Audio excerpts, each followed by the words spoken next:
In Chapter 3 of Wuthering Heights, Zillah leads Mr. Lockwood to a bedroom Heathcliff never allows anyone to sleep in. Mr. Lockwood finds a woman's name, Catherine, etched repeatedly on the window ledge, with variations on 3 different last names, Heathcliff, Linton, and Earnshaw. He also finds Cathy's diary and some notes she's written in the margins of old books.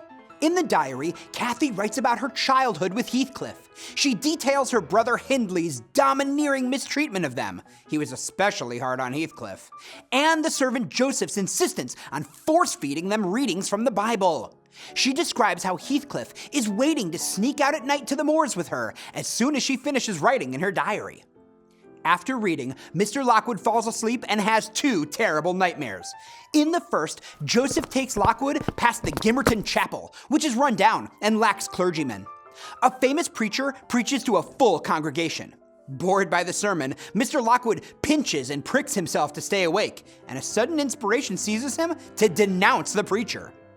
He does, but the congregation attacks Mr. Lockwood instead. Lockwood wrestles Joseph for his weapon as members of the congregation brawl. The preacher taps loudly on the boards of the pulpit, and Mr. Lockwood wakes up. He realizes that a fir tree branch scraping against the window has created all the noise in the dream. In the second nightmare, Mr. Lockwood breaks through the glass to silence the annoying scraping sounds of the fir tree against the window.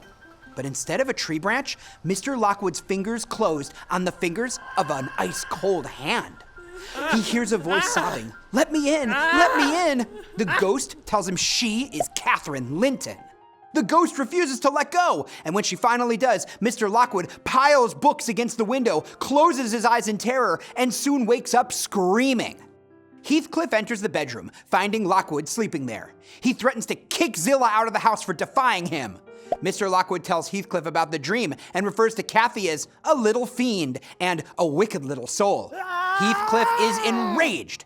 Mr. Lockwood remembers reading in Cathy's diary that they were good friends in their youth. Heathcliff then cries passionately for Cathy, opening the window to let her spirit in. The next morning, Mr. Lockwood refuses breakfast, desiring to leave as soon as possible. Heathcliff walks him through the snow partway to Thrushcross Grange, leaving Mr. Lockwood to find the rest of the way home by himself.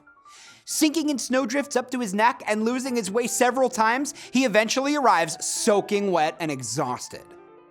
Who is this ghost, Cathy? How did she die? Her fragmented identity foreshadows shifting allegiances as she is torn between her family and her husband's family and Heathcliff.